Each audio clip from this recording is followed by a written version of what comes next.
সমাবেশ করতে পারতেন না। হাসিমপুরের দয়ায়, বিশেষ ময়মনসিংহের দয়ায় এখানে আপনারা কালকে সমাবেশ করতে পেরেছেন। ধন্যবাদ। আমি আমার বক্তব্য দীর্ঘায়িত করব না।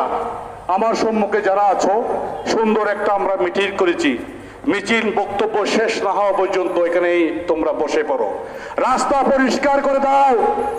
জনগণের কোনো কষ্ট হয় এমন কোনো কাজ বিএনপি করবে না। সুতরাং রাস্তাটা গাড়ি চলাচলের উপযোগী করে দাও প্লিজ। সামনে যারা ছাত্রদল যুবদল ভাইরা আছে তোমরা একটু বসে যাও, বসে যাও।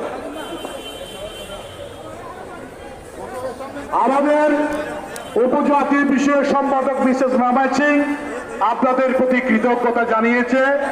এ পর্যায়ে বক্তব্য রাখবেন যার নেতৃত্বে আজকের এই বিশাল সমাবেশ হয়েছে, বান্দরবান জেলা বিএনপির বিপ্লবী সব আহ্বায়ক, আমাদের সকলের প্রিয় নেতা জনাব শাহ সিং চৌধুরী। জয় বাবা,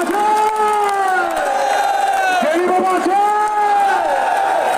বাবু ভাই রায়, মামা সিং ভাই রায়, নেত্রী আছে একল সে নেত্রী খালেদা, খালেদা, জয়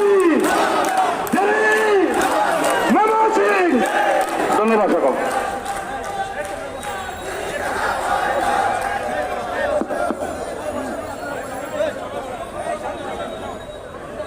আজকে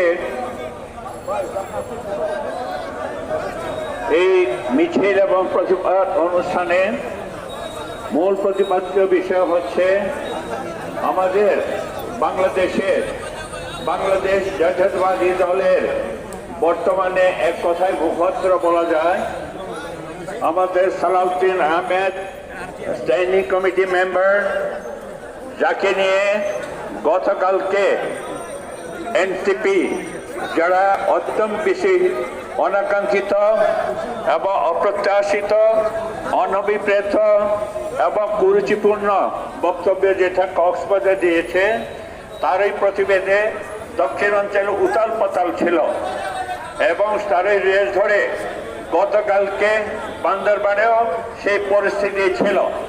কিন্তু প্রশাসন অত্যন্ত আন্তরিক, পাশাপাশি প্রশাসনের ইচ্ছা অনুভূতির সাথে বান্দরবান বিএনপি পরিবার, বান্দরবান বিএনপির দর্শন, বান্দরবান বিএনপির আপমর জনসাধারণ যারা আছে সবাই চাচ্ছে বান্দরবান, যেটা আমরা শান্তি এবং সমৃদ্ধির প্রতীক হিসেবে যেটা আমরা চিহ্নিত করেছি এবং